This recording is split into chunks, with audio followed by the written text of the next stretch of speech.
Gaano nga ba ka-importante sa'yo ang pagsusulat, bro?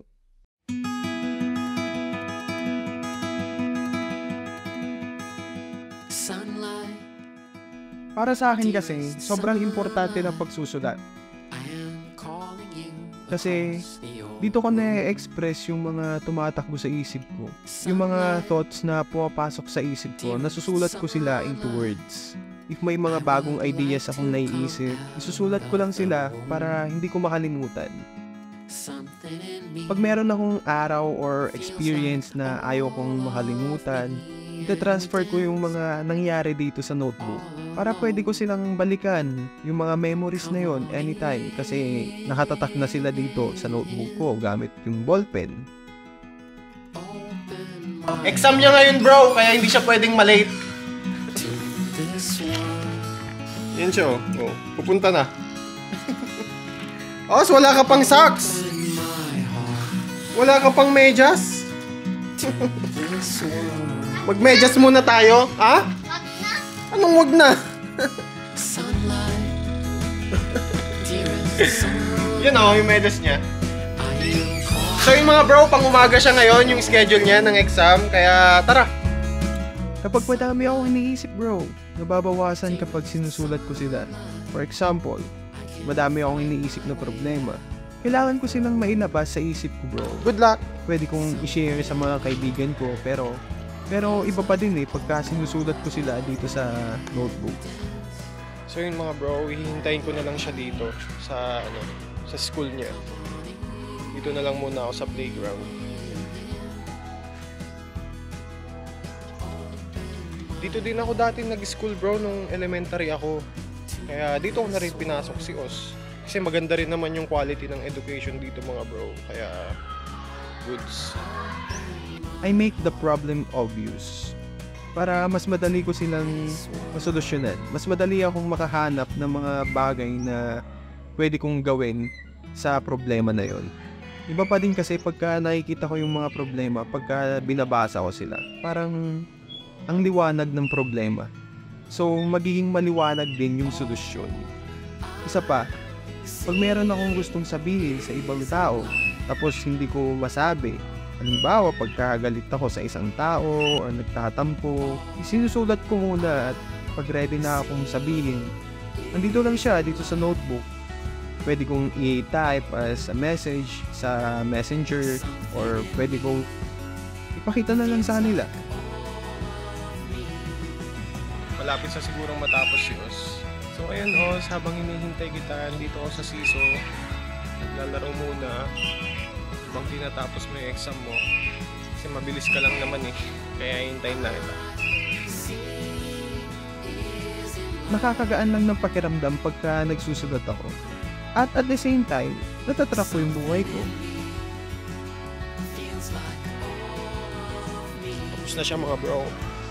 Tapos na. Tapos na. This is a sticker. Wow, did you say thank you? Is it good? Yeah. How was it? Basic. Basic. Basic pa nga daw.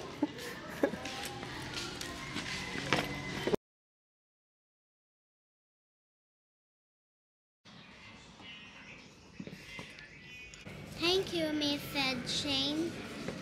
So, ayun na nga bro. Kakauwi lang namin at napakinggan nyo naman yung sinabi ni Os nung tinanong ko bro kung how was it? Basic lang daw.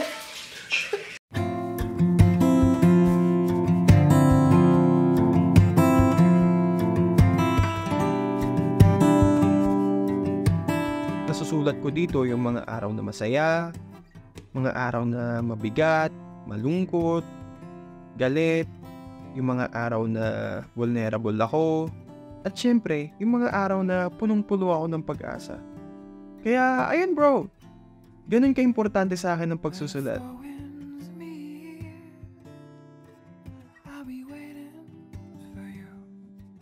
May pupuntahan kami ngayon at kukumpletohin lang namin yung mga requirements na kailangan bro.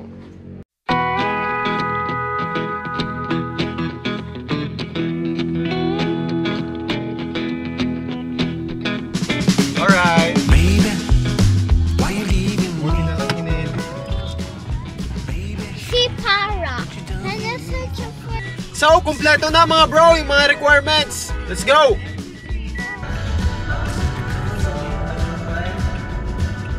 Ha?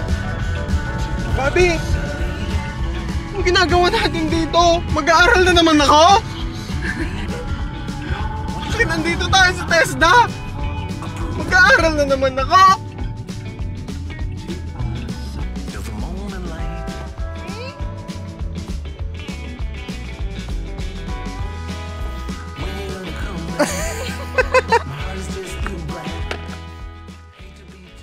Hi, kagagaling lang namin dun sa birthday ni Tita Jem. Tita Jem, happy birthday! So, galing kami ng Santiago.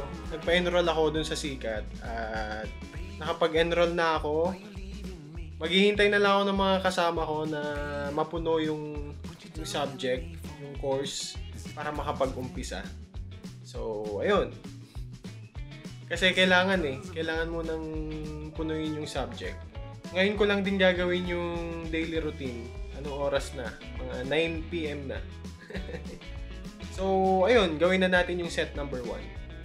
Set number 1 mga bro, let's go! Sana makapag-umpisa ka na rin magsulat, bro.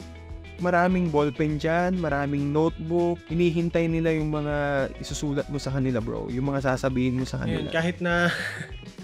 kahit na medyo late na mga bro, kailangan kong tapusin yung daily routine natin kasi parang may kulang sa akin. Parang may kulang naman na pagka hindi ko nagagawa yung daily routine na 100 push-up. Kaya kung meron kang iniisip ngayon, may mga tumatakbo sa isip mo ngayon, isulat mo na, bro. Sayang. Sayang kasi pagka hindi mo sinulat, baka makalimutan mo. Or, pwede mo namang i-comment dito, bro, sa comment section.